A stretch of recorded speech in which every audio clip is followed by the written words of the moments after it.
This episode of Going In Raw is sponsored by the new DraftKings Pick6 app. Do you think that a particular quarterback is going to throw for more than 300 yards, or that a wide receiver is going to score a touchdown? Then check out DraftKings Pick6, the newest way to compete against others and play fantasy football to win cash with DraftKings. With the DraftKings Pick6 app, just pick a player and choose if they'll have more or less of a stat, like yards, touchdowns, catches, and more. Get your picks correct and you'll win cash. So download the new DraftKings Pick6 app now and use code RAW. That's code RAW for new customers to play $5 and get $50 in Pick6 credits guaranteed. Plus 1 month of NFL Plus Premium on us. Offer expires 9/19. Only on DraftKings Pick6. The crown is yours. Gambling problem? Call 1-800-GAMBLER. Help is available for problem gambling. Call 888-789-7777 or visit ccpg.org in Connecticut. Must be 18 plus. Age and eligibility restrictions vary by jurisdiction. Pick6 not available everywhere, including New York and Ontario. Void where prohibited. See terms at pick6.draftkings.com/promos. One per new customer. Reward issued as $50 in non-withdrawable Pick6 credits that expire in 6 months. NFL Plus Premium offer available only to new and former NFL Plus subscribers. Additional NFL Plus Premium terms at nfl.com/terms.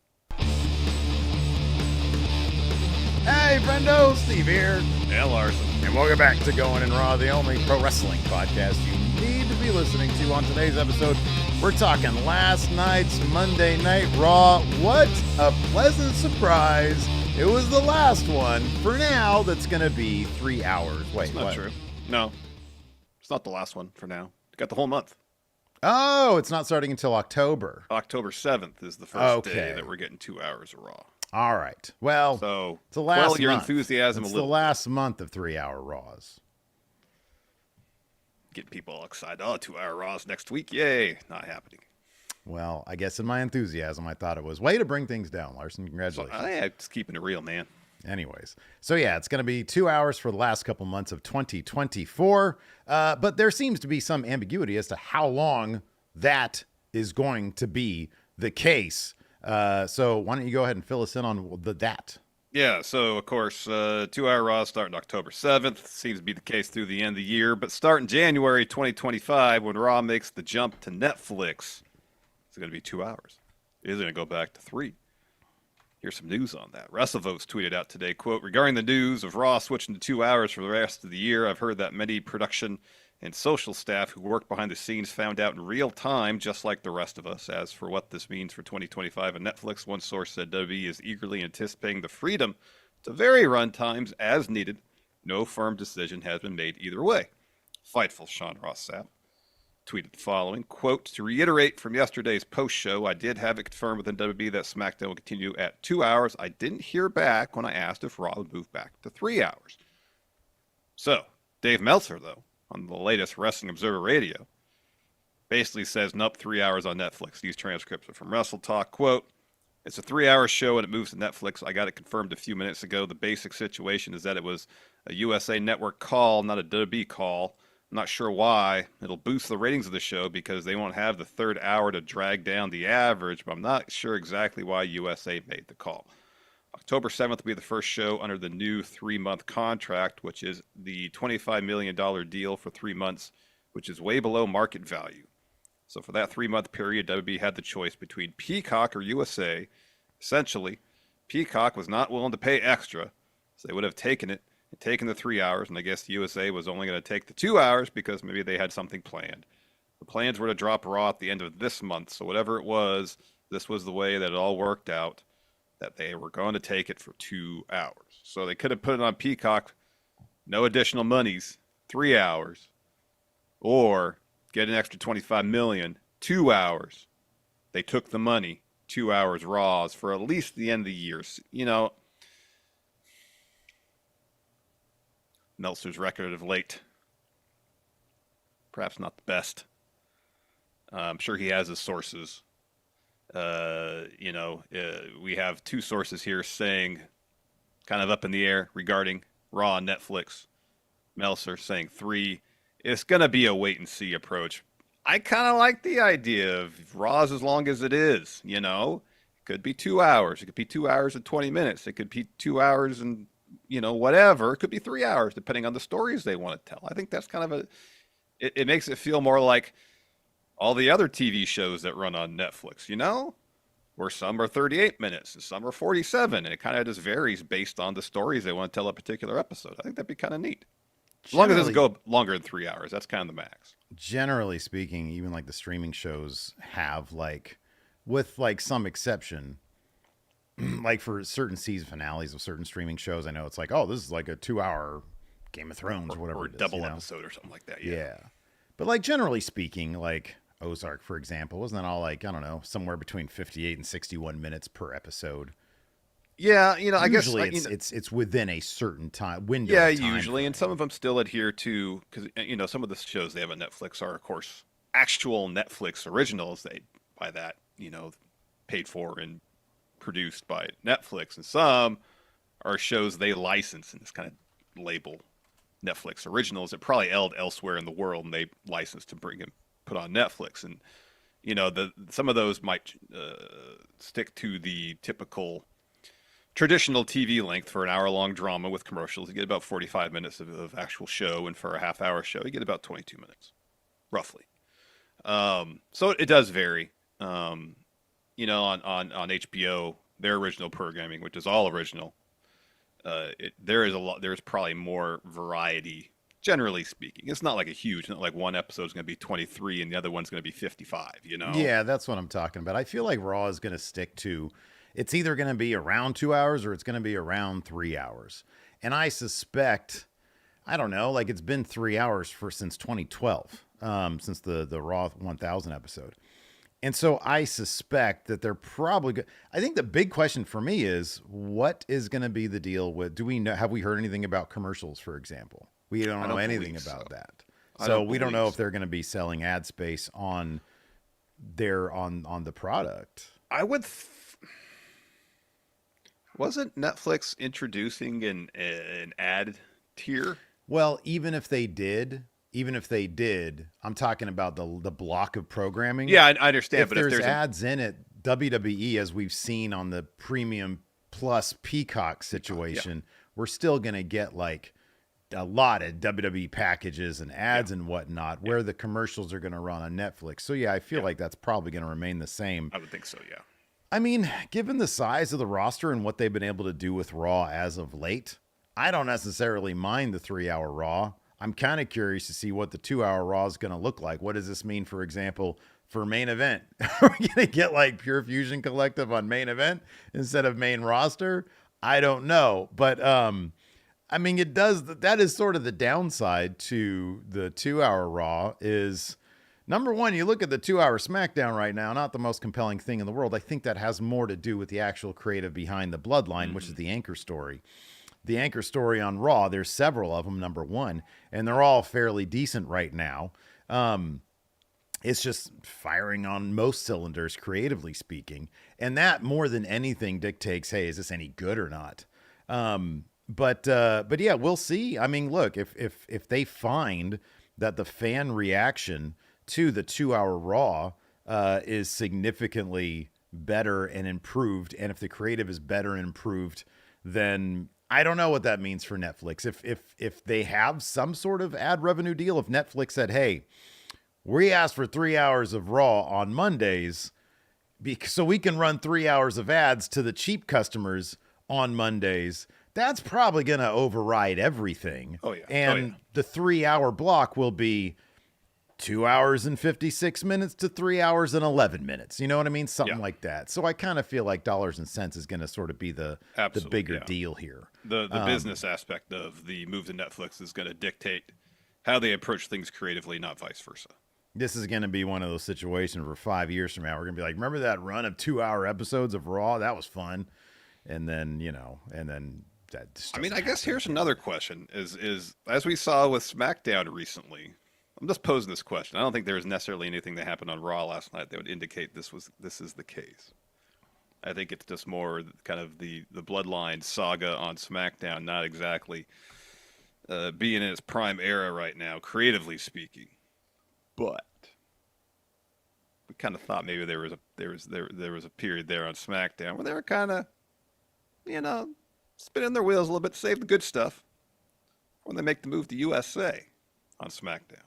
It's possible we're going to get 2 months of 2 hour Raws Or W's like, we want to make maximum splash on Netflix, so we have something in the works, but we'll just push it till January 2025.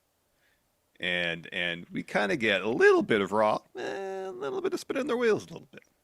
I'll be honest with you, man. I know that was a theory we had, and I think to a degree it's kind of sound. I do kind of feel like, because given that I apparently don't know the TV guide schedule as good as you do, this Friday is when it starts on USA, right? Correct, yes. Okay. Yes, 13th, yeah. Right. It's going to be a loaded show. Yeah.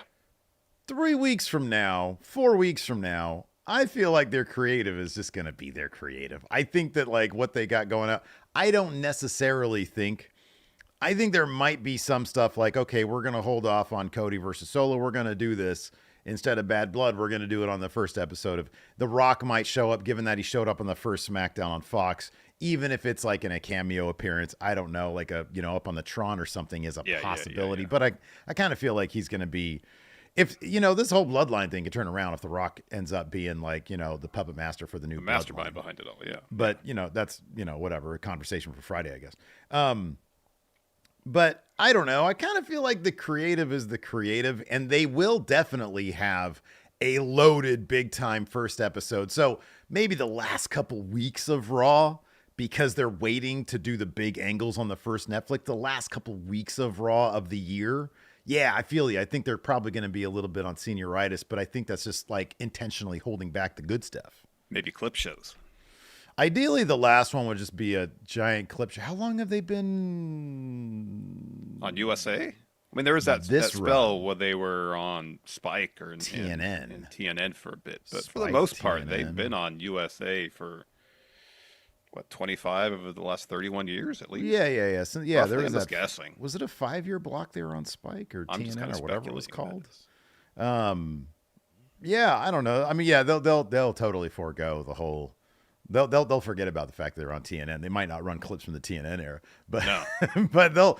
I will guarantee you, in the last episode of Raw on USA of the year, there will be a shot of what was the main event? Undertaker versus Damian Demento. Yes, thank you. Yes. You know what they're gonna do? They're gonna show a couple clips from the very first Raw on USA. And then everything else is going to be from 2022 onward, just like they did with the SmackDown recap this past week on Fox. I mean, they'll maybe show some. I'm sorry, no, they might show some Austin Rock. They'll show some DX. Those guys are running the show right now. They love their DX. They'll show some. There's enough. There's just so much on SmackDown on Fox that like they're like we're not going to show Brock. We're not going to show Brock squashing Kofi. They should have. They should have showed McMahon coming out when the allegations first happened and he started introing SmackDown. Gosh, that was awful. Oh, man, it's just so awkward. It's just so bad. But they should show the tug of war between Brock and Roman. That'd be ideal. That's what we should do a top 10 list of, man. The low points of Raw and USA. Yeah. There's been many. They are of Legion, yes. They are of Legion. Wasn't the Lashley sister segment on Raw? Oh, yeah, that was there.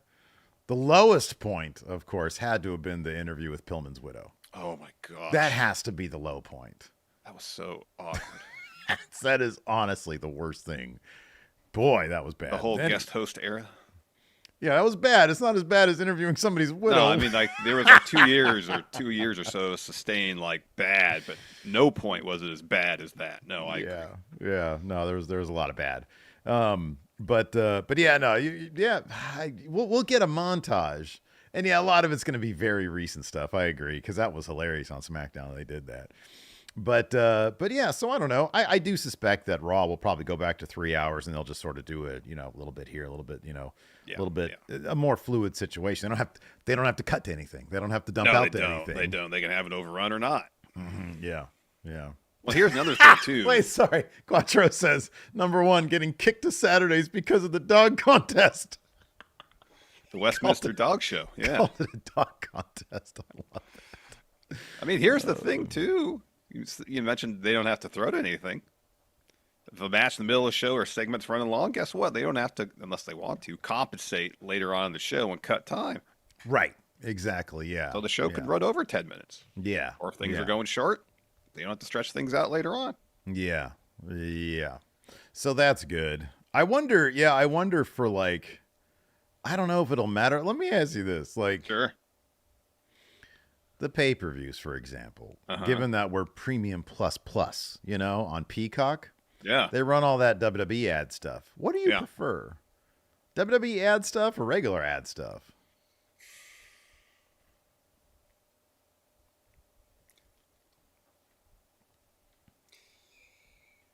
So I'll say this. The WWE produced stuff, like the production value is good, Yeah. but obviously those are generally moments where like, all right, we're going to go fill our water or get something to eat. And not to say that normal ads or typical TV ads, we wouldn't do the same thing. There's chance with the TV ads. Some of them are pretty funny. Yeah, TV ads. I was going to say two things. Number one, TV ads are they're more unpredictable. You know, we don't know what we're going to get. We might get some hilarious thing. We watch SmackDown. We watch it on Fox Sports. Yeah. So we can watch it at 5 as opposed to 8 here on the West Coast. And 90% of the ads is that one ad for that college football podcast. And sometimes they'll run 3 or 4 times in a row. You know what I'm talking about. Yeah, I do, yeah. Now, if it's a choice between that, WWE packages, I'll take the WWE packages because I don't need to hear the same sound bites 4 times in the span of 2 minutes. Mm-hmm, yeah, right, yeah. Where they're all talking about Nick Saban winning a bunch of national championships. You know, what's weird, too, is that, like, I've gotten pretty decent at timing commercials for, like, me to go fill my water, me to go, talk to Lex real quick, grab a sandwich or whatever. And get back in time for the show to start. Yeah. When the WWE thing, you're just sort of stuck in this WWE vortex where the ad sort of, it gives you that. And I know it's the same amount of time, but I can, like, walk by my room, hear an ad, and be like, okay, cool, I got time to go run and grab my phone or whatever. Mm-hmm. So, yeah, I kind of prefer that. But, yeah, it'll be fun. It'll be interesting. We'll get an extra hour. It's like daylight savings. Get an extra hour of the day with this Raw stuff. So, yeah, I'm looking forward to it. I was looking forward to it a lot more back when I thought that this was it. But, yeah, I guess I got to wait another 3 weeks. My goodness gracious. You get basically 2 whole months of all of October, November, and December. Actually, all 3 months. 3 months. October, November, December. A whole quarter. A whole quarter. And then after that, who knows? Maybe they'll be like, oh, it's fine. We can sell enough ads on 2 hours to pay for this $1 billion deal. They really, over the past couple months, have done a decent job cracking that 3-hour Raw, though, with all the people on the show, having Rhea Ripley appear in multiple segments, Judgment Day being kind of a staple of the show, Drew and CM Punk to a degree as well. So, I mean, that is one thing that it's going to be interesting to see how they manage a larger roster. I mean, via the draft, they get 3 picks for every 2 picks a SmackDown gets. They have a larger roster. I wonder, what is going to be the thing that relieves the pressure? Is it going to be less of the big stars permeating the show in favor of depth? I feel like it's going to be the other way around. The depth is depth for a reason. Yeah. And they're going to sit on the bench, and maybe the bench is catering. What do you think? No, 1,000%. That's historically kind of how it's been. Remember they used to do the Raw, SmackDown Super shows? Mm-hmm, yeah, right. You're like, oh, hey, they're doing these conglomerated shows. Maybe we'll get some of the mid-card talent from SmackDown showing up on Raw. No, it was just the same, like 15 people showing up on both shows. Mm-hmm, yeah. and the mid-card and lower-card talent basically got no TV time. And I'm sure the current creative team would endeavor to do better regarding that because we've seen it already. But, yeah, if the show gets dropped down to 2 hours, we're not going to lose emphasis on any of the major stars and the major stories, not at all. No. And when you say emphasis, you mean they're not going to cut Rhea Ripley segments at all. No. She's not going to go from 5 to 3. No. She's going to go to 5, and Rey Mysterio is going to be out. Or Pure Fusion Collective out. More likely Pure Fusion Collective, yeah. Probably, sadly, more likely. Yeah. We'll talk about Raw in just a moment here, but first, let's go ahead and pay some bills, Larson. Let's do it. Let's take a break here. Get a word from the sponsor of today's episode, DraftKings Pick6. Steve, you know me. I'm a huge sports nerd, and I play a bunch of fantasy football, which means I really pay attention to matchups. I'll look at the schedule and think, you know what? thinking this quarterback's going to throw for a bunch of yards against this team, or, this wide receiver is likely to score a touchdown on this week. Well, Larson, then you should check out DraftKings Pick6, the newest way to compete against others and play fantasy football to win cash with DraftKings. See, with the DraftKings Pick6 app, all you got to do is pick a player, choose if they're going to have more or less of a stat like yards, touchdowns, catches, and more. Get your picks right, and you win cash. So download the new DraftKings Pick6 app now and use code RAW. That's code RAW for new customers to play $5 and get $50 in Pick6 credits guaranteed. Plus, 1 month of NFL Plus Premium on us. Offer expires 9/19 only on DraftKings Pick6. The crown is yours. Gambling problem? Call 1-800-GAMBLER. Help is available for problem gambling. Call 888-789-7777 or visit ccpg.org. In Connecticut, must be 18 plus. Age and eligibility restrictions vary by jurisdiction. Pick6 not available everywhere, including New York and Ontario. Void where prohibited. See terms at pick6.draftkings.com/promos. One per new customer. Reward issued as $50 in non-withdrawable Pick6 credits that expire in 6 months. NFL Plus Premium offer available only to new and former NFL Plus subscribers. Additional NFL Plus Premium terms at nfl.com/terms. Man, one day, I really got to try my hand at that auctioneering thing, Larson. You should.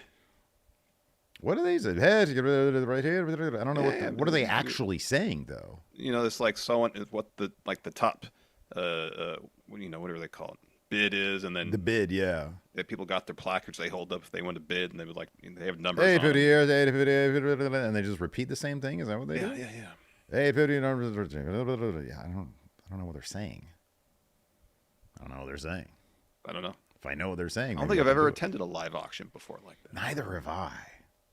Never Sounds thrilling. I know. What's your highest bid, Larson? On what? Just tell me your highest bid. $45. Sold. For what? You get this pocket knife / bottle opener. Bottle opener. I mean, that's functional and all, but $45 worth? I don't think so. Walking down some back alley. Look at that guy. Where's your 300 bowling green? Your guess is as good as mine. Oh, wow. Got to go on eBay and get another, don't you? Oh, no. Yeah. Quattro says, and all of a sudden, sold. What? So anyway, it's like a very intense situation. It is very intense. I don't like it. What'd you think about Raw last night? Very intense Raw? It's intense trying to get through that first hour without being able to get up and walk around because there's no commercial breaks. I'll tell you what. It's like that scene in Clockwork Orange, man. I know. They got the things in your eyes. They keep them open. Yeah, I'm just not a fan of the commercial-free first hour. Oh, you and I can agree on that. Man, I know they think they're doing something cool here. I know they're like, hey, everybody, guess what? Commercial-free first hour. No. I got to sit on my keister this entire hour. I can't get up and mosey about. Can't walk around. And then the last 2 hours are just jammed with commercials. It's nothing but me moseying about. Balance. Completely disrupts the flow. Give me the balance. Not into it. Yeah. Give me the balance. I do think that they did a better job with this first hour in keeping me into what was going on. Yeah. Like, I think it was the Raw After Mania. Yeah, it was the Raw After Mania. It was hour free, first hour. And it was like 40 minutes of Rock slow talking.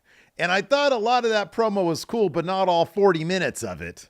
And so this started off with that killer street fight with the Wyatt Six, which I thought was a ton of fun. And golly, how cool is it to see Eric Rowan get such a wonderful spotlight these days. Yeah. So that was really cool. I thought Raw had a lot of cool shit going for it last night. Let's talk about the top cool shit. And top cool shit.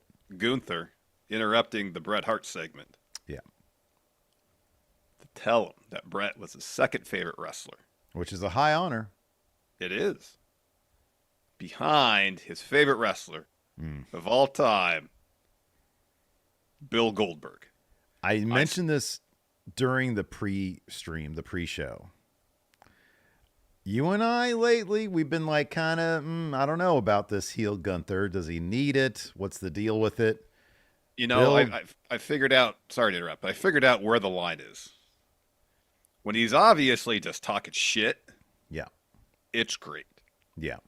The issue with the Orton stuff is it felt like he was trying to hit much too close to home with Randy. So it didn't just feel like talking shit. It felt like he was actually trying to insult him.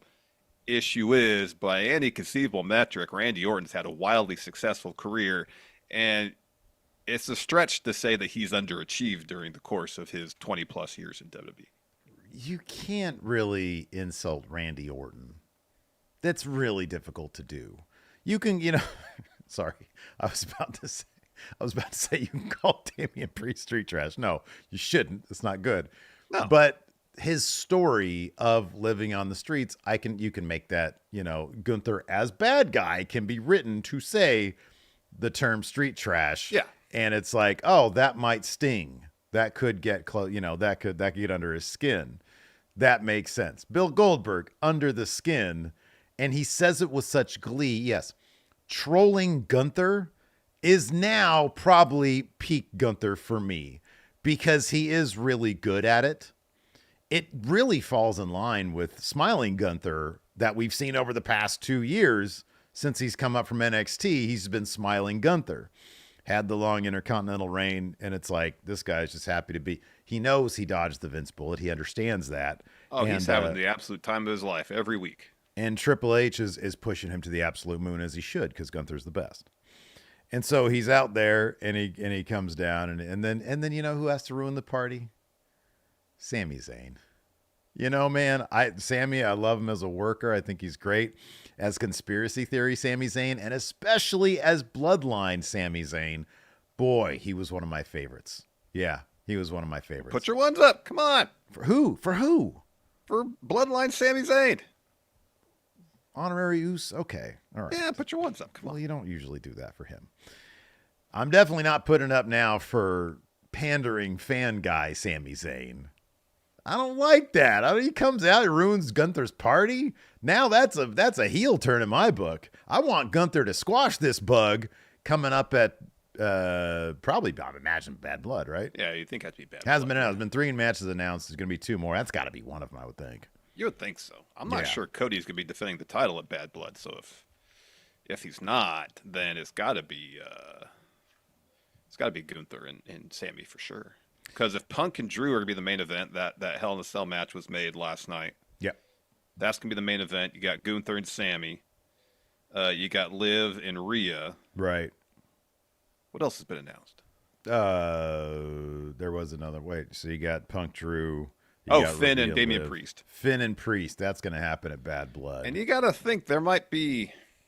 I wonder if there's going to be some sort of tag match with Cody against Bloodline. It'd be something if it was Cody and Roman teaming together. Mega powers. Oh, yeah. Yeah, that could be against Solo and Rock ain't going to come back for. Solo and Jacob Fatu. Yeah. I could see that's a possibility. That's a possibility, I guess. Because we know Cody's going to retain on SmackDown this Friday in the cage match. Oh, that's right. And they're in Atlanta. That's right. Of course Cody's going to be there. Yeah. Roman, I believe, has been advertised. If he hasn't, he's definitely going to be on the show. It's the first one on USA. They want to make a splash with it. Mm-hmm. Roman's going to be on there. And they got to start moving this story with Roman versus Bad Bloodline as it relates to Cody, too. It can't just be Roman interfering again to cost Solo the cage match. Cody wins. That just copy and paste what happened at SummerSlam. That's boring. You got to push things forward a little bit. I mean, that's where I think the SmackDown debut on USA is going to come into play. It's kind of crazy when you think about it. Roman showed up twice since SummerSlam, at something we're like, oh, this is going to kick up a new story. 3 times, yeah. And it's like he sort of has done a whole lot of nothing. Nope. But yeah, that's got to kick into gear. So yeah, I don't know. I think that's all gotta happen. And that has to really start going into the fall, especially with, because at this point from Survivor Series, you're basically just looking at the road to WrestleMania. Yeah. It's like something big is going to happen there. You'd think they would do some sort of bloodline war game situation. But at this point, I know they got 2 months to build it up, but you got to get on that. I mean, I guess the alternative would be New Judgment Day against Well, I guess it depends. So there's JD, there's Finn, there's Carlito, there's Dom. Yeah. Probably be the four of them Yeah. against Priest, Jay, Sammy. Sammy, and somebody else. Somebody else. That would be my guess. That makes more immediate sense because you got to have a good bloodline reunion, original bloodline reunion, in the span of 2 months. Let's say it's impossible, but the glacial pace at which Triple H had been telling some of these stories, it seems really quick. Well, it might be the kind of thing where it gets to a certain heated point. This cage match with Cody and Solo's gotta be. It's gotta be. Like, you can't just have Cody go in there with Solo. Cage match happens. Bloodline Trust do their thing. Maybe Roman shows up and fends them off. Just a copy. But you can't just do a copy paste. No. You can't do that. So, yeah, I don't know. Anyways, yeah, last night's Raw. We also have ourselves a new number one contender, as I think was at the top of our power rankings last week, at least informally speaking. YEET, Jey Uso got the win. Wasn't quite as overbooked as you would propose, but we did get Bronson Reed flattening Braun Strowman. That was pretty great. That was pretty awesome. And then we had a cool little triple threat situation there between Pete Dunne, Ilya Dragunov, who just sells like nobody's business. It's great to see him in the ring.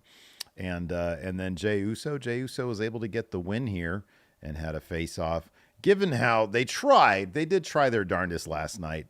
They had Braun Breaker showing up, interrupting interviews or whatever, having little face-offs with all the various contestants in the Fatal 4-Way, all possibilities. But Jey is the big one. Jay's been the big one, so it made sense. It does make sense, but now the question is this finally the time where Jey Uso wins the match that matters? The whole story going into Braun versus Jey is Braun saying no one from your family has ever beat anybody from my family. I think it's a possibility, but not now. Because I do like that is a seed of an idea, but clearly Judgment Day is going to wonk that match. Like, Jey is mixed up with them right now. You see him holding Rhea Ripley's hand, too. That was a nice touch. Mm-hmm. But he messed with the Judgment Day. Judgment Day is going to mess with him and wonk that finish. But maybe they're setting up that whole line of nobody from your family's beat my family so that he will eventually be that guy. But how many times have we said, well, maybe Jey will eventually be that guy? And it hasn't happened. It's been a year. Okay, number one, he doesn't need to be that guy. He is that guy. I understand he doesn't need a championship to be the most popular. It's like LA Knight. The fans just want to see it so that he gets that validation. Yes. But here's the thing. This is how you muddy those waters. Something about the most popular wrestler or one of the most popular wrestlers on your roster having some gold. Let me ask you this. This doesn't satisfy in the near term that desire from the fan base. He gets screwed over by Judgment Day, heat on Judgment Day, right? It's like, he didn't win the big one, but he didn't lose of his own, he lost in a wonk way. I'm sure we've seen that countless times with Jey. Fine. Yeah, but yeah. Him, Priest, Sammy, and are going to win at War Games if they're going to do a Judgment Day match. That's going to happen. Judgment Day's hapless. Yeah, of course they'll lose that. Because it's a mess. We can put Carlito on. Come on. They're a mess. So they're going to win. He wins at War Games. That satisfies a little bit of that because, he won that big one. And then you can put him back on maybe at WrestleMania. He can beat Braun Breaker for the Intercontinental Championship at WrestleMania. And then everybody can shut up about him being the guy. It could be. Maybe.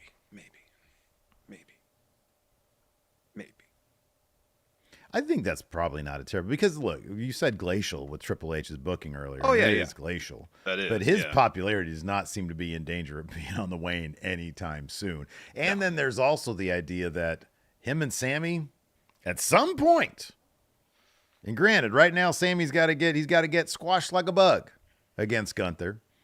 And then he comes out on the other end of that. They screw Jay out of the Intercontinental Championship. Jay and Sammy then go after Judgment Day for the tag titles. That's a good win. That's a win for Jay. It's not a singles title, though. He's had plenty of tag titles, man. Come on. Ah, go look at you. You sound like the IWC right now. You're representing Larson. Getting impatient. I do love Jay, man. I want to see him hold that title. I do. Yeet. Yeet. Yeet. Look, I put him. He's the biggest above your head. He's the biggest picture right there saying yeet into a microphone. Yeet. Yeah. Before we talk about the segment-by-segment breakdown of Raw, let's talk about engagement and how that's important for going in Raw in its future. Yes, please. So YouTube has a thing called the algorithm. Oh. And it's a mysterious formulation of who knows what, computer programming. But what it does is it puts certain videos in front of the eyeballs of certain people. Algorithm. And so we've heard anecdotally, we've had some experience firsthand. Engagement on videos is good for getting in that algorithm, getting in front of people. It's good. It's good. So we're asking you, the Friendoverse, if you could please, 1, hit that like button. That's engagement. That's good. Good. It feeds the algorithm. 2, it's good. Another thing that's good, leaving comments. You can tell us if you think Jay's going to win the Intercontinental title, or if he's going to disappoint. Sorry, if WWE's going to disappoint his fans again. Comments. You can tell us what you're looking forward to in 2-hour Raw. Do you think it's going to go back to 3 hours on Netflix? And if either of those scenarios excites you. I want to know what people do during the advertisements that we might lose now. Are you going to soil yourself in your seat? Shitting your pants? Maybe. I don't know. Possibly. I mean, you can't, eliminate that as a possibility, I don't think. What a weird advertisement for the YouTube algorithm we just dropped, Larson. Also, we got the Friendo Club setup. It's $5 a month. You give us money, and then good. It's good. You give us money, $5 a month. You get to participate in a predictions challenge. You get to participate in asking us questions. Also, you get to participate in watching bonus content here from the Friendo Club. We got 10 We're gonna get back on that at some point, promise. We will. We gotta do it. We'll do it. So yeah. Hey, with that extra hour that we're not watching Raw, hey, bonus content. Well, I don't think we'll be doing the bonus content at like 9 p.m. Bonus content. I'm just saying, knowing that later on in the day we've got less time that we have to watch Raw. Earlier in the day we could watch bonus. Anyways, we should probably do this breakdown, given that we're 40 minutes deep, Larson. Yeah, that'd be good. That'd be good. Yeah, so it kicked off with Joe and Wade. They're standing. Do you like when Tess, as they call him, and Wade Barrett? You like when they stand in the middle of the ring and linger about? I mean, it's to hype the show. Yeah. I don't really feel strongly one way or other about it. Boy, Tessitore's good. He's got a great voice. He's got a great voice. It is like Morrow without the cringy pop culture stuff. Yeah, it is. It is. It's so good. It's so legit. That's what it is. It sounds like a sports broadcast now. Mm-hmm. Because he's a former sports broadcaster. That's what he did. So they do this really cool Wyatt package detailing their feud with the Gable crew. American made. So they come out, and then we got the big Wyatt 6 versus American made street fight. Boy, oh boy, the highlight of this, I think clearly for a lot of people, was Eric Rowan using barricade. He broke the barricade, picked it up, and then used it to throttle a bunch of people from American Made. Also, Nikki Cross hitting, I think it was Chad Gable. I forget which one it was. Maybe it was one of the Creeds. Oh, with a German suplex, yeah. With a German suplex. That got the crowd going huge, man. They love Nikki Cross, and so do we. Yeah, there was all sorts of cool shit. Dexter Loomis doing all sorts of cool shit. Joe Gacy getting hit with the angle slam, or the Olympic slam onto the table. That was awesome from like the top. That was really cool. But I just absolutely love Eric Rowan and the spotlight he's getting, given what this guy has been through, it's so much fun to see them booking him in such a monstrous way. One thing I'd really love to see at some point sooner than later, given how kind of prominent Braun Strowman's been on the show lately, which has been nice. Oh, yeah. I'd love to see some interaction there, man. Same. I think that would be so cool to see that go down. Same. No, agreed. At the end, though, we get Uncle Howdy. He was sitting in the rocket chair at the foot of the ramp for most of this match. He gets up. He hits Gable with a sister, Abigail. Loomis follows with a splash and then covers to get the win. Yeah, really, really fun stuff. The crowd this was has super to be into it for American Made. I mean, they already did a Gable versus, they did the Uncle leaders Howdy. fighting. Yeah. Maybe, I mean, I don't know. Street fight kind of feels like blow off. I agree with you. I do kind of think that there's like the one specific match, Nikki Cross versus Ivy Nile, I think could be a lot of fun. But is it needed right now? Is it something they should do? Is it something they need to do? Maybe not. But I think it'd be really cool to see. I think the people would be really into that too. Yeah, I think so too. Yeah, you're probably right. What do you think is next for the Wyatt Six? What do you think is next for American Made? American Made. Honestly, don't know. I don't got There was anything no for you. Alpha Academy last night. They were backstage briefly when Drew McIntyre was walking backstage. Otis Okay. was holding the Calgary Legacy title. Okay, all right. Literally, Drew walked by, rolled his eyes at them, and carried on. Okay. I mean, it'd be just a reversion for them to go back to the Alpha Academy and feud with them more. I know, but I don't think Alpha Academy ever got a win over Oh, they American probably Made, should at get least a not win. the last few I mean, weeks. they could do Otis versus Gable, as a finale for that, but I don't know. Hey, it'd be kind of fun. I don't know. Rey Mysterio versus Chad Gable, get those two crews against each other. That could make us for some fun matches. It could. You could do that. Although it seems like the LWO is going to be feuding with Judgment Day for a little bit here. Yeah, maybe. Yeah, that's a possibility. Ray could be the fourth for a War Games match. Priest, Oh, that's a good one. Yeah, Jay, you're right. Sammy, and Ray. That could totally be. That makes a lot of sense. Yeah. So we'll see what's next for these two guys. I'm trying to think of any. I mean, Wyatt Six versus Judgment Day. Yeah, there's a lot going on. What a weird team that would be. Remember Rey Mysterio, Bo Dallas, Uncle Howdy, Uncle Howdy, I know. Priest, and Jay. There's Be an your unusual four right team. there. Yeah. Unless they want to go 5. Yeah, I don't know. Yeah, I don't know either. So we get a recap of the Rhea Liv feud. They have match at Bad Blood for the women's title. Then Finn's music hits. He's got a new Tron. He does. It says fucks on it. Yeah. That's what they did that before with him. With a bunch of X's there. Did they? Well, he's stylized his name like that before. I think it was when he when he first showed up in NXT again. He did that. Guess I don't remember that. He comes to the ring. He drops a promo. He says, it didn't have to be this way, Damien. You say I screwed you, but you screwed the Judgment Day. When I joined, I reached down and tried to help you up. But the more I helped you up, the more you tried to hold me down.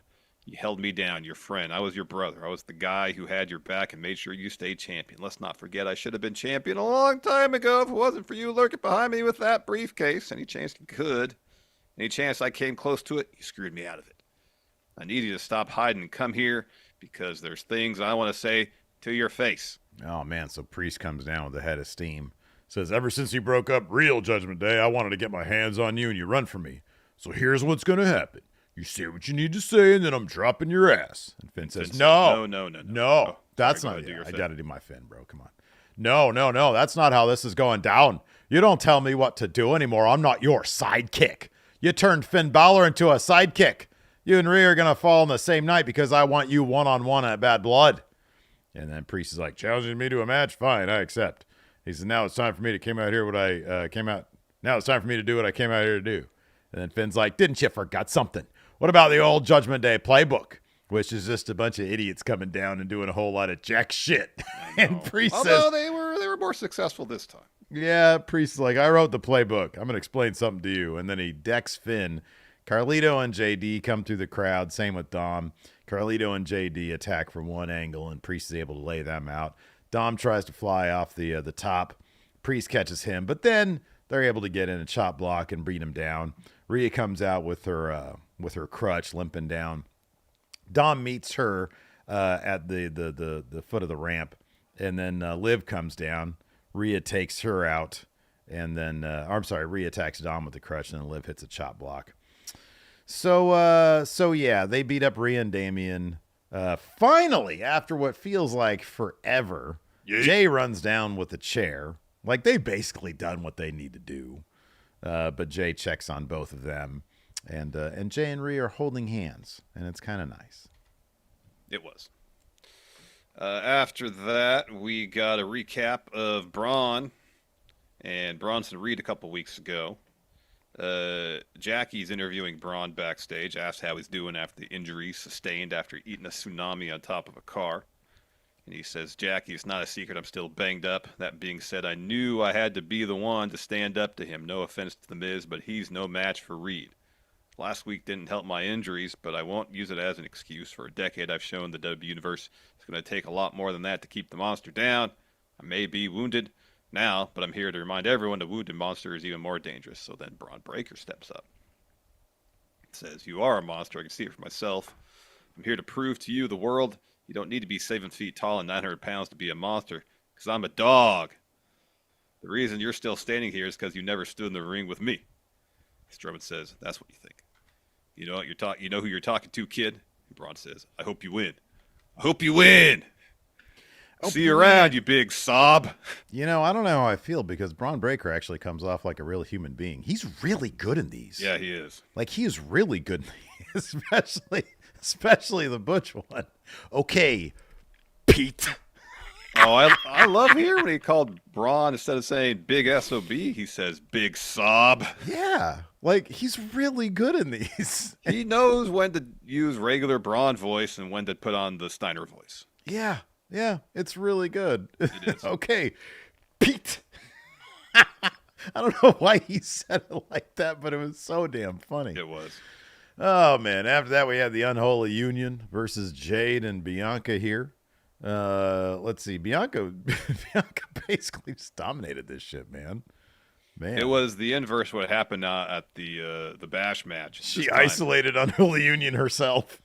Well, no, I mean, like, Jade was isolated for a long time. Yeah. And I thought her hot tag was more effective, because it wasn't like, oh, I got to get to the corner, giant leap to make the hot tag. It's like she basically had to crawl over to Bianca and just barely got it. A little bit more believable. We're going to be analyzing every hot tag now. There was no spring up. I get it. Yeah. There was a spring up later in the show. I didn't appreciate that. But in this situation, Jade was a bit better on it, I guess. But in any event, Unholy Union got their finish off, but Jade was able to break that up. They got it on Bianca. And then, but in the end, Bianca and Jade hit their DDT / wheelbarrow slam thing for the win. After that, Priest and Rhea had left to go to the hospital. Jackie's backstage with the LWO. She's like, hey, Dragon Lee, what's up with your match with Dom? And he's like, Dragon Lee is always ready. You, us, everybody knows. Judgment Day can't do anything alone, but tonight I got backup. And then Ray's like, we couldn't have picked a better person to take care of things than Dragon Lee. Really? I guess look at the rest of your crew. You're probably right, Ray. Anyways, and then the Judgment Day walks up, and Ray says, look who it is, the Addams family. And then Judgment Day's there, and Finn says, I don't know if you clowns saw what we did out there, but if you get in our way, it'll be you next. And Ray says, all I saw was a bunch of wannabe thugs running away from a fight. And Dom says, watch your mouth, deadbeat. Ray says, watch your tone, son. And then Ray tells Finn, stop hiding my stupido son. Stop hiding behind my stupido son and face me in a match one-on-one. And Finn's like, you're on, but you just made a big mistake. There you go. End scene. And then next we get Bret Hart. Bret Hitman Hart. He comes to the ring. He's there. Joe, Wade, introduce him. And Joe Tessitore announces that WWE's return to Canada will be Survivor Series in Vancouver. Tickets on sale this Friday. So Wade asks Bret. What? Sorry, I just said Vancouver in a weird voice. All right. So Wade asked Bret, how does it feel? You're a hero to everyone in this locker room, to the entire city of Calgary. How does it feel to be back on Monday Night Raw? And Bret says, it's the place to be, isn't it? I'm sorry. I don't see very many billiards tables there or close quarters It's around the place those. to be. Terrible It's the Frank place Costanza. to be. But I feel like that's how he said it. His hands It up. was, no, it was. It totally was. It made me laugh. So he says, Bret says, no one took more pride than I did being a champion, also a Canadian champion. Let me tell you about Canadian champions. They'll take on anyone and never duck a challenge and prove themselves like I did every night. That's why I was the best there is, the best there was, and the best there ever will be. This brings out Gunther. Smiling. Smiling. He's having the time of his life. Yeah. He says, ladies and gentlemen, what a time to be alive. Bret Hitman Hart. I'm about to pull the heart out of one of my childhood heroes. I think, okay. Yeah, he's about to pull his heart out. He'd rip his heart out. Well, no, I didn't think it was. If I think that, I think Temple of Doom. Well, it's a phrase. No, I know. Oh, he ripped my heart out. Yeah. Anyways, in all seriousness, he says, the best there is, the best there was, the best there will be. Chris Garrix takes wonderful notes. This is just me not remembering the context and the subtext of how it was being said. Says, this feels like the passing of the torch moment. You're the best there was, but right now you're looking at the best there is and the best there ever will be. Now that we have business out of the way, I want to express something from the bottom of my heart. I love this because Gunther called Wade Barrett by his actual name. He says, just like Stu said before, we all grew up watching you. You have always been a childhood hero, and I want to tell you personally that you'll always be a close second to my actual favorite wrestler.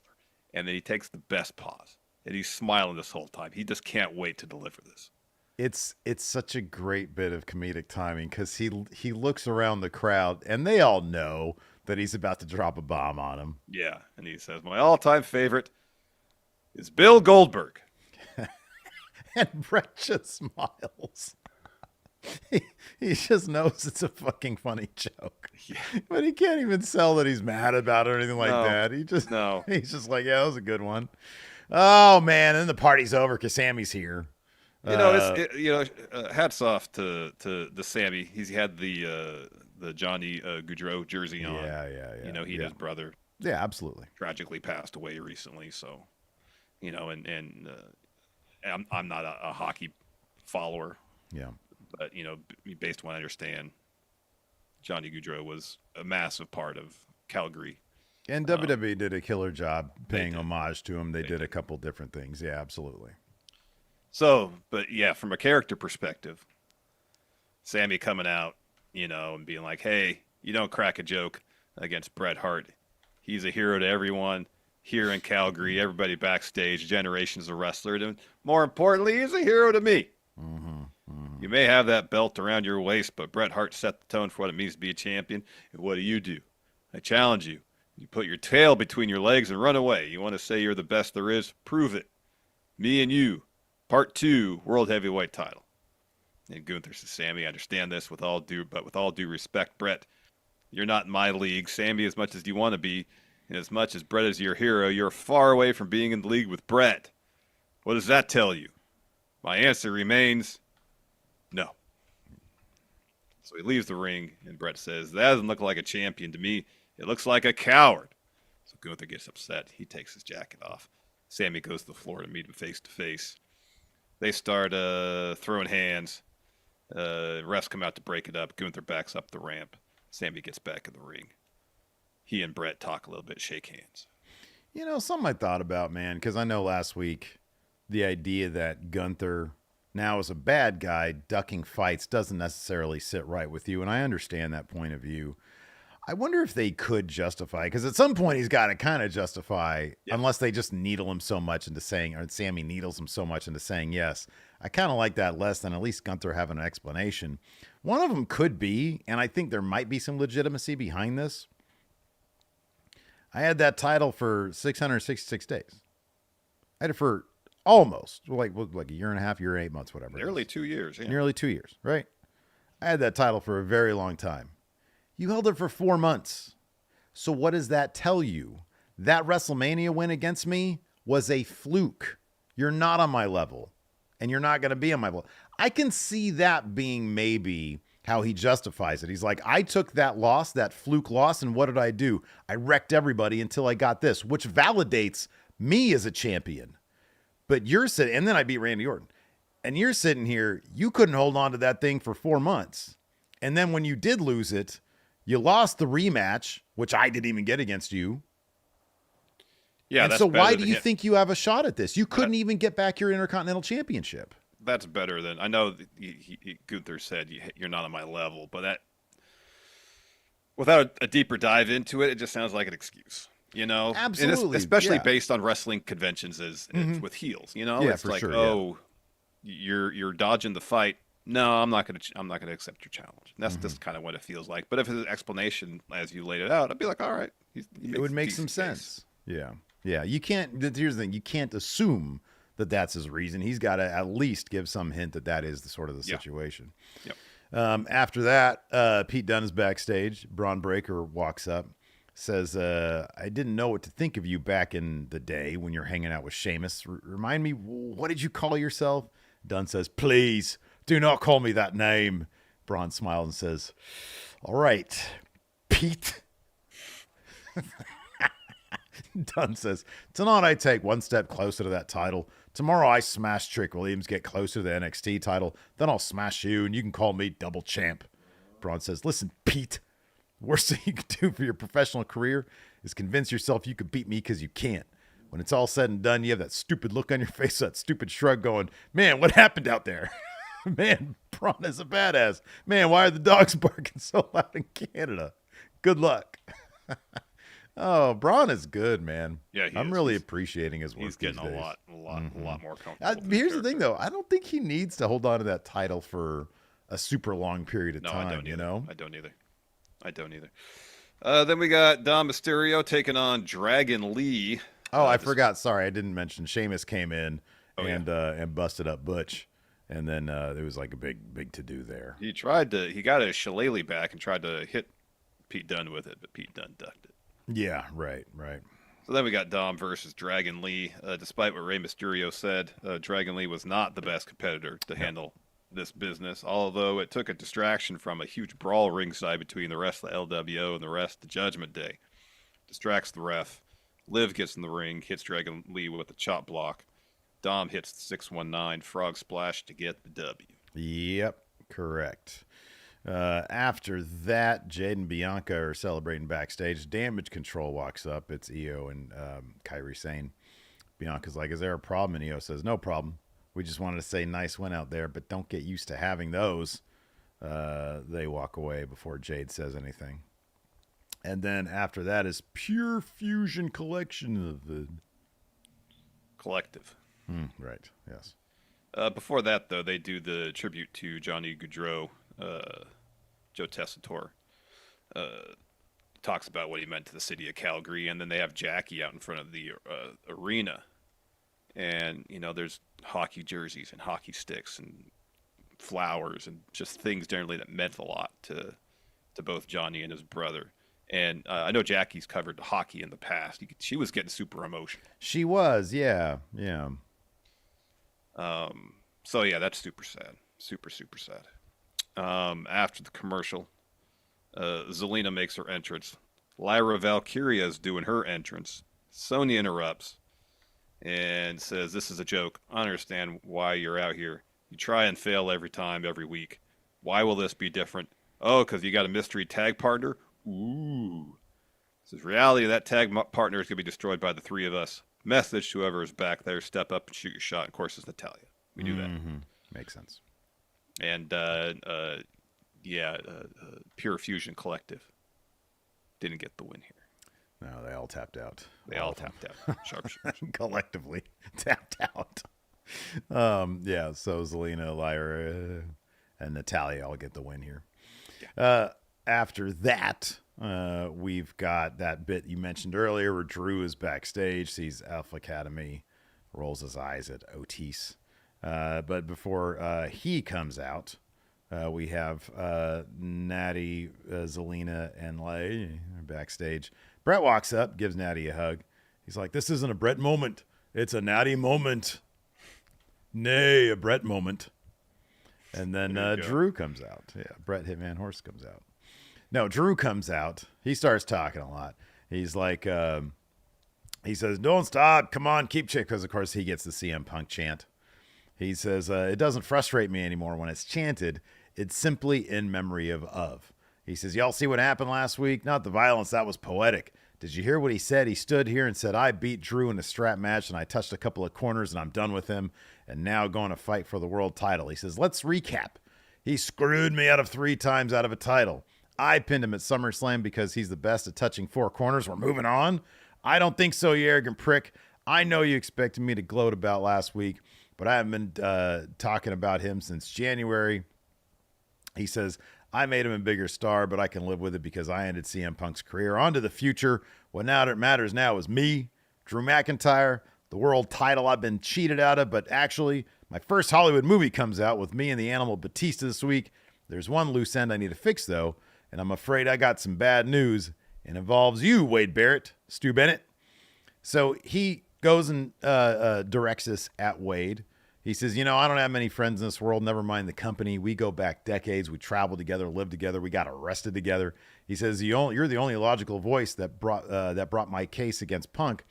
So why, when it was time for me to end him, did you step in my way? I'm not angry.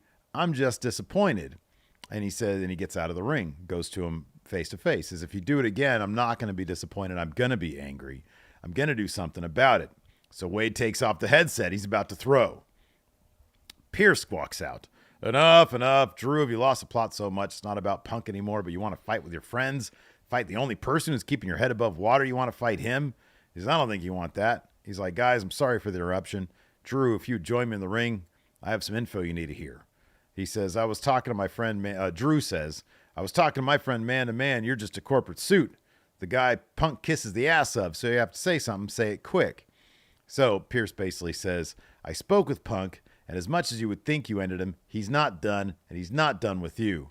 And Drew laughs it off and says, "I don't believe you. There's not a chance after what I did that he wants another shot." He says, "But let's play hypotheticals. Do you want to see us fight one more time?" And Pierce says, "Call it what you want, but it has to end. After the strap match, we all thought it was over, but clearly it wasn't. It needs to end, and it ends at bad blood in Hell in a Cell." Yeah, we knew this was coming. Then we're backstage. Karrion Kross is talking to The Miz. And he's saying, "All I'm saying is you're in a rut and need someone to take you out of it."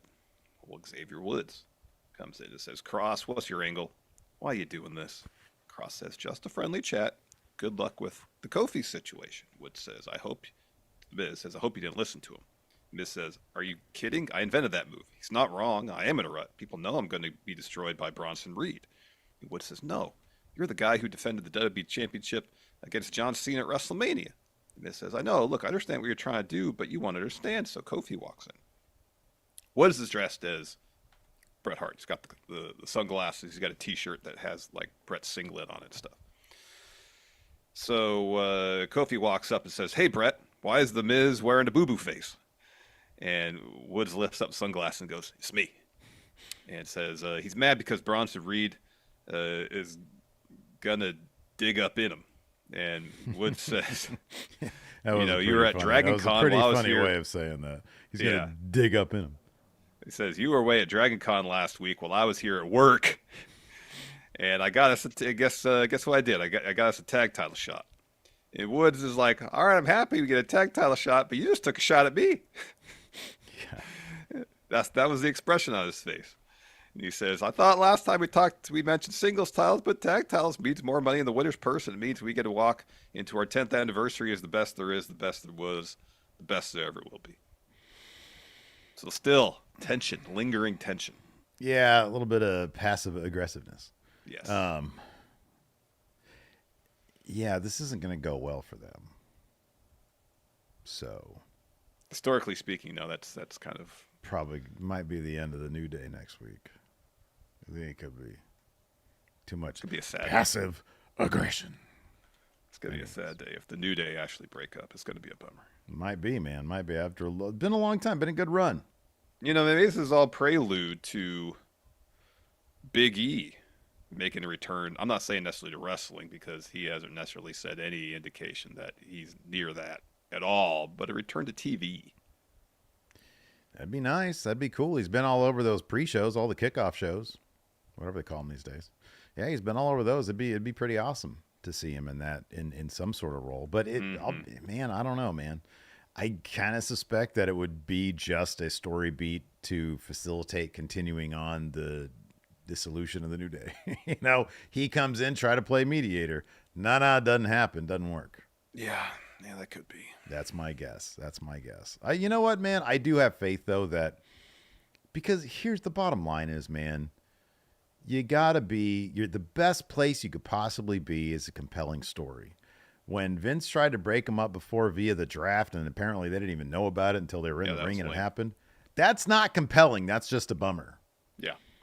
If they have a really awesome story to tell, then you got to tell it. Anyways, after that, we had Rey Mysterio versus Finn Balor. But yeah, Finn ends up getting the DQ loss here. Yeah. Because he was focused not on wins. What does he care? He already has a premium live event match. He just wanted to hurt Rey Mysterio, and he did that with a single leg crab. And they're in the ropes, almost tarantula style, and he keeps it locked in. The ref is like 5, and he's like, "No, I'm gonna go longer than 5." Well, that's a DQ, Finn. That is a DQ finish. You're correct about that. Yep. So then. And then afterwards, like he's posing, and then Ray is scooting to the corner of the apron there. Finn gets on the apron. He charges with a drop kick right into the ring post. Yeah. Then we get an interview with Ilya Dragunov. Jackie asks him about match tonight. He says, "Do you want to do your Ilya here?" No, I don't like my Ilya. It's not very good. All right. Well, work on it a little bit, and then you can do the Ilya interviews too. Okay, fair enough. He says, "Well, I almost missed this opportunity to be in this match because of Judgment Day, but thanks to Damian and Rhea, I have my shot. Maybe Ilya will be in War Games. But now I face Jay, Braun Strowman, and Pete. I really need to dig deep to survive for my prize at the end of this tournament, a shot at the Intercontinental Championship. A time to finish the business between him and then Braun steps in. Braun says, we don't have unfinished business because I already beat you. If you want, you can win tonight. I'll beat you again." He's so dismissive. It's great. Oh, he is. So Jay walks in, stares at Braun before walking off. Says, "Main event, Jey Uso is now in your city. I say, hit my music. Yeet. Yeet. Pete." So he makes his entrance. That match is next. But first, we get a Judgment Day video package promo. Finn says, "Hope you're all watching. That was a message that anyone can get it at any time. LWO, Terror Twins, not so terrible now." So Liv says, "What happened won't even come close to what'll happen at Bad Blood. Your life as you know it is over, Rhea." And JD says, "New Day don't think we've forgotten about you either. Your time is over. The tag division belongs to us now." And Carlito just says, Cool. Santos Escobar. This is a really well filmed promo. They got like a fancy camera, a fancy lens. Yeah. It's nice. They bust out the fancy camera. It's like that one I showed you last night that filled with frame. Man, when we get to the feature short film that we're gonna do, it's gonna look like Paramount. If nothing else, it's gonna look good. Sony Pictures Group, Larson. Let's just make it look good. Story doesn't matter. A visual essay. Yeah. Yeah, there you go. Anyways, so Main next event. week we've got Judgment Day versus New Day. We know that. CM Punk is back next week. This is where they do the next week. So, Chris took these notes. I want to make sure that we're thorough here. Yes. Thank you, Chris. As always, Chris does a great job on these Chris notes. is the best, man. Then we had our any main stumbles event. I have in the notes is not Chris. It's me. It's all us. That goes. I'll for me watch too. the show and I'm like half the stuff. I'm like, what was said here? What was the context? Raw's going back to 2 hours. Wait, when? Next week? No, I don't know. Anyways, we had our number one contenders match. YEET versus Dragunov versus Strowman versus Pete Dunne. I do appreciate that there was that one train bit with Braun. He barely whiffed by Jey Uso. Jey sold the shit out of it. Yeah. But yeah, no, this was wildly fun. This was really good stuff. It was a really good match. Really picked up when Big Bronson Reed showed up. out of nowhere and just squash Braun onto the table. That was great. Through the table. That was great. Through the table, exactly. Yeah. That was awesome. And then we had, let's see here. So Dunn. Okay, so Jay hits Ilya with a spear. Dunn was on the outside, but he comes back in, tosses Jay out, covers Ilya, but Ilya kicks out. Dunn and Ilya start going at it. Dunn stomps on his hands, kicks him in the head. Then he's really beaten up Dragunov, goes for a bitter end. Ilya slips out, hits a big boot, jackknife power bomb, and then an H bomb. And then Jay just absolutely annihilates Ilya with a super kick. That sell was great. Mm-hmm. And hits an Uso splash on Pete Dunne for the win. And then afterwards, Braun Breaker appears, raises the title, show goes off the air. So, yeah, real good stuff here. Yeah, it was a really good main event. Mm-hmm. Mm-hmm. Really good main event. Hey, Pete! We're at 162 likes. We got more than 500 people watching now live. You could watch them live. Everybody? Please. It takes less than a second. Hit that like button. I want to see over 200 likes by the time we're done with the show. Hey, can I get some validation, by the way, on today's thumbnail? Good job. You like it? It's good. It's Triple H pointing at a television. Yeah. I want to do more shit like that. Yeah, it's fun. Who needs just like a still of what happened on the show? I want to paint a picture. Yeah, exactly. Boring. Now what's your reaction when I paint a picture for the thumbnail? These thumbnails should be an opportunity to tell a story. Tell the story of what the show would be about in one image. Yeah, right, exactly. Yeah. Therein lies the fun of crafting the thumbnail. Exactly. Yeah, man. YouTube 101, man. You got to bring those people in. You know, lately we've been averaging like 350 for the live shows. Now you said we got over 500? Over 500. Wow, look at that. It's a power of art. It helps when stuff happens on the shows too. Yeah, it really does. Want to discuss what's been happening on the show. Let me ask you this. SmackDown. What? Last week, I did more of a literal thumbnail for SmackDown, and that episode's done terrible. Now, granted, nothing's been happening on SmackDown. What could I have done? What could I have done? Yeah, that's tough because nothing really happened. It is tough, you know. I mean, at a certain point, I just got to start like manufacturing. I mean, fake shit. What you could have done is find a shot from Cody and Solo's match at SummerSlam. Okay. And then recast that match inside a steel cage. Oh, wow. Like, okay, so like this is what is going to happen. Yeah. Okay, yeah. And then have Roman on there somewhere. Roman in like a Spider-Man outfit climbing the cage. Sure, that's good. Right, yeah. It's like, why is he in a Spider-Man outfit? Because he's climbing the cage. And he's going to make an appearance during that match. Right, exactly. Yeah. Yeah, okay. Maybe the final boss. At a certain point, the Wrestling News Now philosophy is probably just where I want to go. Yeah. Yeah. Well, not fully. Maybe like 50%. Mm-hmm. Yeah. Yeah. Or 130%. No, about halfway there. Go further with it. Oh, no, that's going to be effective. What little, and I emphasize little legitimacy we have is instantly out the window if we go all in, Steve. Hey, you know what we should do for Friendo Club today? Look at that P-Dive I. I was going to suggest, let's react to the top 10. Let's do it, because I only know the top 2. Don't spoil anything else for me. I just know the top 2. I've seen the top 10. Oh, wow. That should be fun. I can guess the top 10. There you go. Do that. I got 2 out of 10 because I cheated.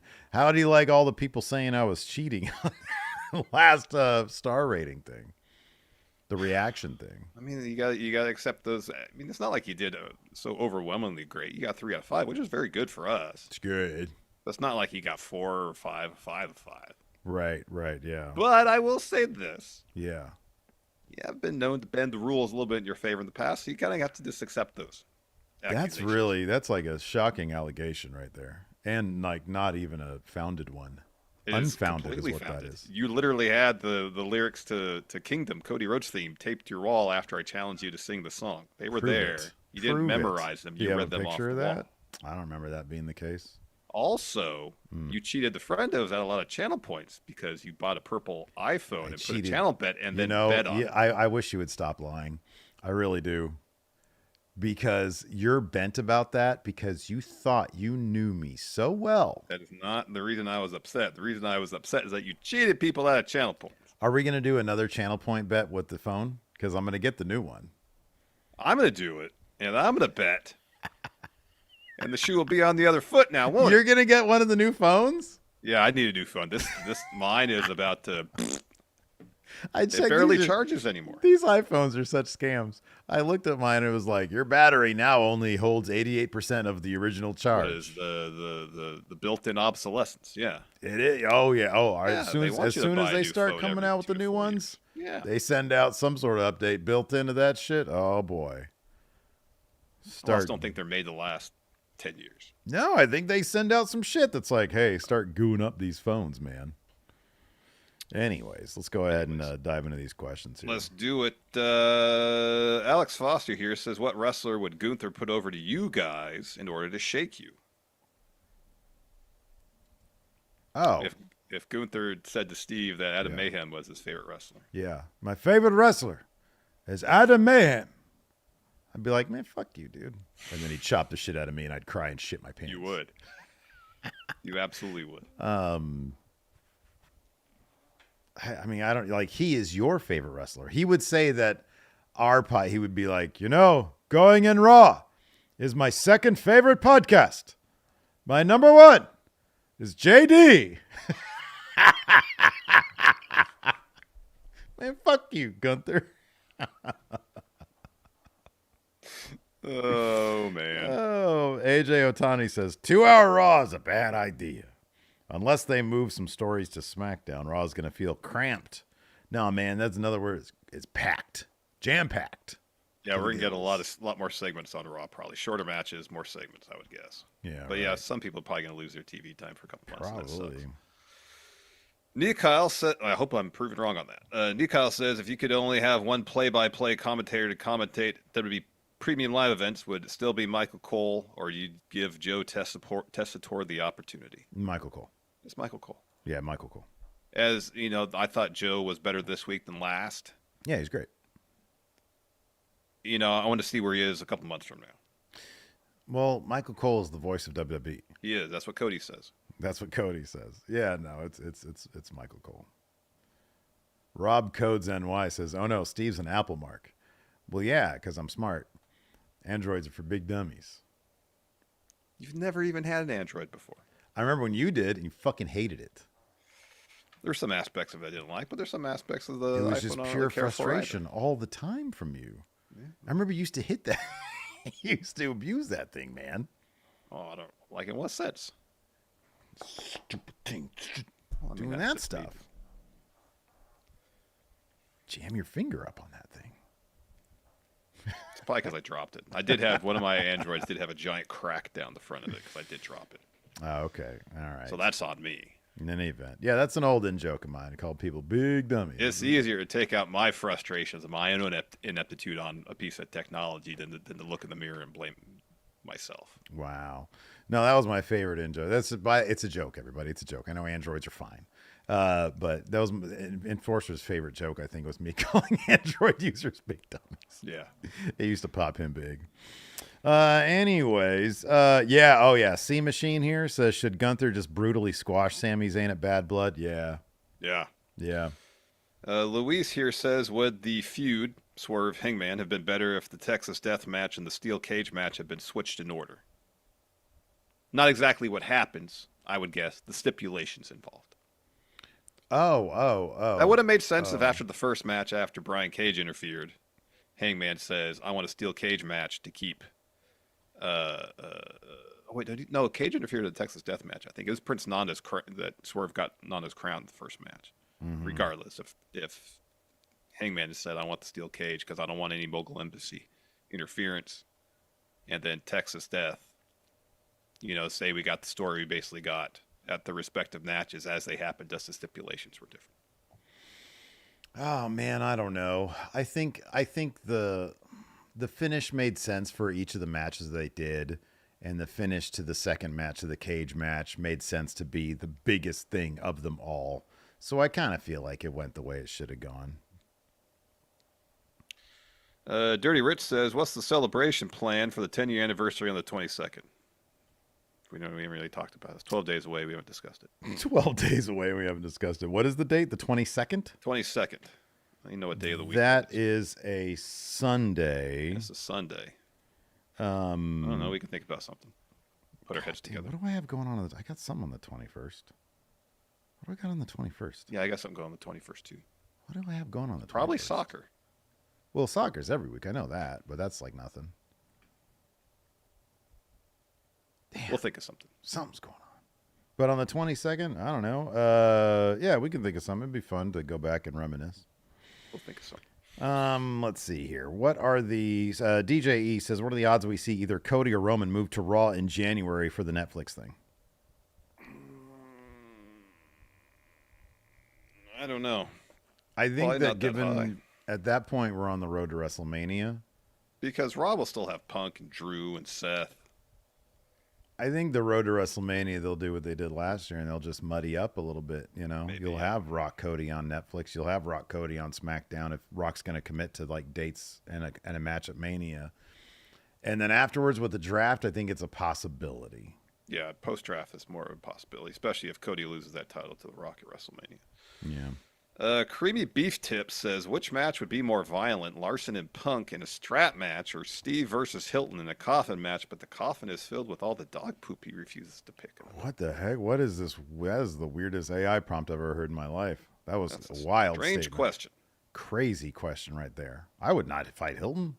It's like one of my best friends. I wouldn't wrestle Punk. He's a professional. Well, I'm a podcaster. I at least understand, like, you have that beef with Punk. You got I have Punk no derangements. beef. What is this about? Oh, you got a beef with Punk. This is a completely manufactured thing by you. By the evidence that I've seen. No. But me and Hilton, we've never had any beef. That's you and Hilton. You seem to have problems with everybody. I don't know what that is. It's weird. I don't really have problems with anybody. Maybe with Hilton slightly, but not anybody else. And now Adam Mayhem, that would make more sense. Me and Adam Mayhem. Anyways, but I don't know about that poop stuff. Nick says, like Bronson's Tsunami, what other big moves would be better if they came out of nowhere? Mercedes Monet's move. How the fuck would you do that out of nowhere? That'd be amazing. I know. Another move out of nowhere. If someone could do a package pile driver out of nowhere, I'd lose my mind. That'd be great. That'd be great. Someone leaps off the top to try to do like a senton or something and get caught with a package pile driver. That would be absolutely insane. It'd be terrific. Man, we're at 196 likes. We're so close. We just need 4 more to break. Sorry, to get to 200. Justin Sider says, what would Bret Hart score Gunther for his being good score? And Bret's been critical of Gunther in the past regarding the chops. He just doesn't like chops. Bret wants the match to make it look like it hurts, but not hurt. Which makes a lot of sense. It makes sense. I get it. He didn't like wrestling Vader because Vader worked snug. Yeah. But I thought Bret's been fairly complimentary of Gunther in other aspects, I think, isn't he? That could be. Oh. I mean, anything less than 10 for in-ring is foolishness. I agree with that. 1,000%. Mike work promos, I give him a 7.5. You give who? Give Gunther a 7.5 for promo. Oh, for promo? Oh boy, that's a tough one. I don't know. I feel like he's really comfortable right now, and I think he's never awkward. I don't think he delivers. I understand that his promos are much more of a divisive topic than something straightforward like his in-ring. I really like them. There are some times when I'm like, oh boy, he's sort of lost right now. But generally speaking, I really like when he talks. He makes me laugh. His presentation's really good too. So there's questions from Gorman and Marquez. I feel like we've sort of addressed those during the show already, but thank you for the questions. Okay, this is Mayor Pete says, more of a show question than a Raw question, but with the cut back to 2 hours, any chance of recaps coming back Monday night after Raw? Yeah, but here's the problem. This is the problem with that. I'm going to say no, simply because when it gets back to Netflix, We're going to be, we're supposed to, for 3 months, we're going to do a Monday nights, and then we're back to Tuesday afternoons. And also Monday evenings are, for me specifically, a bit complicated in terms of the schedule. I'll be honest, I don't think it had to do with Raw. I think it was because I didn't hydrate properly during basketball yesterday. But by the end of Raw, I had a headache. And again, it was not Raw. I enjoyed Raw last night. But thinking about it, and I know it was 3 hours, not 2 hours. That's the point. But nah, I'm not into that. We do the Friday night SmackDown, but other than that, I kind of just prefer, I mean, we've been going for an hour and 26 minutes already. Yeah. And it's like I feel totally fine doing that on a Tuesday. But on a Monday night, I'd just be antsy to get off, That could be.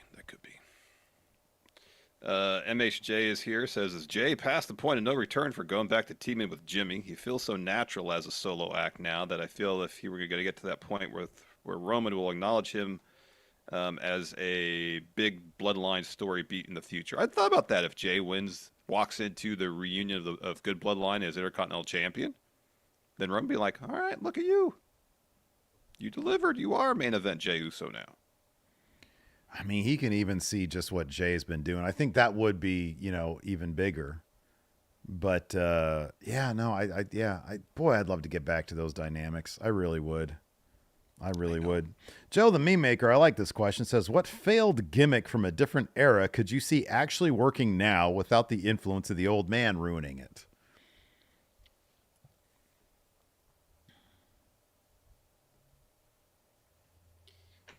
Let me look up something real quick. I think the Brood could have had longer legs. Oh, yeah. I think the Brood could have lasted longer. You could have had some cool dynamics between Gangrel, Edge, and Christian. That'd have been cool. With the arrival of extraterrestrials here at Earth in 2027. Yeah. I feel like the sky would have been the limit for Max Moon. Why is it that Max Moon popped up in my head immediately when I saw this question as well? Yeah. Yeah. Probably not, though. Because I don't even know what his character was supposed to be. From outer space. Is that what it was? Yeah, built from outer space. But Moon? But, Steve, is the moon on Earth?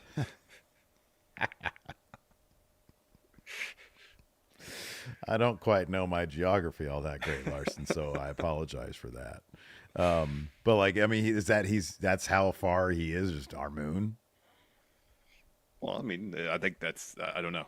I don't have the answer to that question. He could be from Ganymede, I guess, or other planets have other moons. I know, so I'm listing off some of Jupiter's moons, I think. That's what I'm saying. Ganymede one of them? Sure. Io? Io, yes. Io's one of them. Is Europa one? Yeah, Europa's a moon. Europa's a moon? Yeah. Mars doesn't have a moon. I don't remember. I don't think it does. Wouldn't we hear more about it? People be looking up in the night sky. What's that twinkly thing? It's the Mars moon. Yeah, there's two of them. What? What are they named? Phobos and Deimos. Yeah. Okay, yeah, that sounds familiar. Okay. Now they ring a bell, huh? Yeah, Phobos sounds familiar. What's the other one? Deimos? Deimos? Less familiar, but Phobos sounds right, yeah. 2 moons. Okay. Weird that nobody really talks about those all that often. Venus has no moons. Venus is moonless. Yeah. Nobody really talks about Venus anyways. No moons. Is it Saturn or Jupiter has the most moons? I want to say Jupiter. Because look at what Saturn has. It's just a bunch of ring of smashed up moons. I know, but Saturn has a ton of moons too. Oh, maybe they got the most moons. What do I know? I thought the moon was here on Earth. Jupiter has 95 moons. Holy shit. Fuck. Oh my God. That's got to be most. Nope. Saturn has 146 moons. What? Plus they got the ring of smashed up moon? Yeah. Wow. Look at you, Saturn. Titan. Oh, yeah. Titan. Yeah. Yeah, that makes sense. Let's see here. Ryan Chad has a good question. This I would be okay. Ryan Chad says, with Raw going back to 2 hours, could we get a watch along for the last USA Raw? That's a possibility. When is that? That's that'd it's be December the last. Oh yeah. December. By that point, the schedule might open up. That's a possibility. That could be. Oh wow, Samuel Raja. Who's the worst commentator WWE's ever had? Is it Adnan?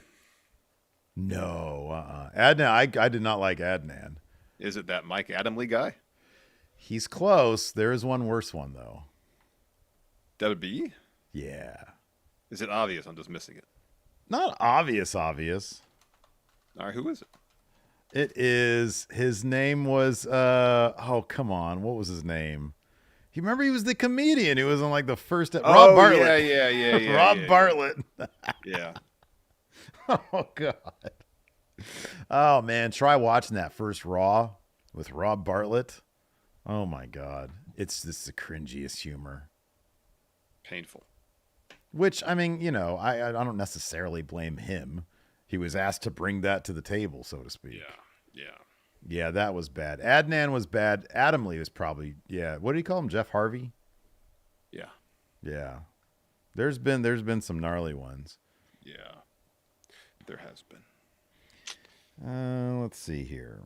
I think most everything else here I got on Patreon. Kamiko says if Funhouse somehow managed to escape the realms of 2K, Funhouse was a featured player in Fun Wrestling. And to secure a W contract, who would you want his first feud to be with? Straight to the top. Cody. Oh, wow. So it's like Carmelo's situation. Immediately Cody beats him, and then he's like on TV here and there. No, I don't think Loses there's any to LA Knight, situation where Cody defeat Funhouse. Come on now. Yeah, I think that's probably the case. What about this one? Marquez here says, did you guys see the new Judgment Day Street Trash shirts? What are your thoughts? Yeah. It's not the worst ones they've ever done. I personally think they're fucking awesome. Yeah. I really do. I think they're great. I think the logo and everything. Here's The my main design's problem. solid, yeah. My main problem is this.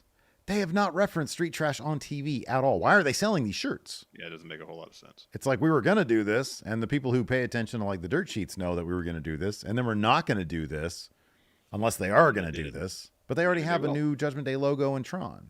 Yeah. So like, and then the Street Trash thing is just in the past. I know. They're awesome looking shirts. Yeah, the design's pretty solid. Is it like, oh, we paid $10,000 for the design, we got to make our money back? Maybe. Yeah, I like those shirts. I think they look cool as hell. If everybody had shirts that had that, you know, like a really good design aesthetic, I'd be cool with that too. Let's see here. Hey, look, we got over 200 likes. Thank you so much, everybody. Oh, nice. Here we go. John and Alistair voice. We'll finish on this one. Says, in honor of Randy Orton hitting 285 pounds in honor of Nutella, what grocery item would you shout out if you were interviewed about hitting a certain weight? I know mine. It'd be the chocolate home run pies or the lemon home run pies. Like you look at it similar to Nutella, you look at the sugar content on that, it's through the roof. It is absolutely insane, but they're so good. You know, there's something as it relates to, I know Randy was talking about in terms of, he thought about trying to get over 300 pounds and putting on weight. But overall, it's, you know, like he's working on his physique, obviously. He's massive. Yeah, well, he was And joking getting about Nutella calories like just that being is part of it. ridiculously high in sugar. Yeah. Yeah. So the first thing that came to mind is finding a protein source that is not like completely overloaded with fat as well. That's easy to prepare, that I could eat easily, consistently. And I found these chicken tenders or chicken nuggets that instead of being deep fried, they're air fried. Fat content way lower. Taste nearly as good. So I pop a few of those in the air fryer here at home, warm them up, eat them however, on a salad by themselves. And I'm getting, you know, somewhere between 20 and 25 grams of protein. And I don't feel that bad about it. So it'd be air fryer chicken nuggets. All right. Well, there you go. Anyways, that's going to do it for the show today. Thanks, everybody, for tuning in. We appreciate it. Till next time, we'll see you around. Goodbye.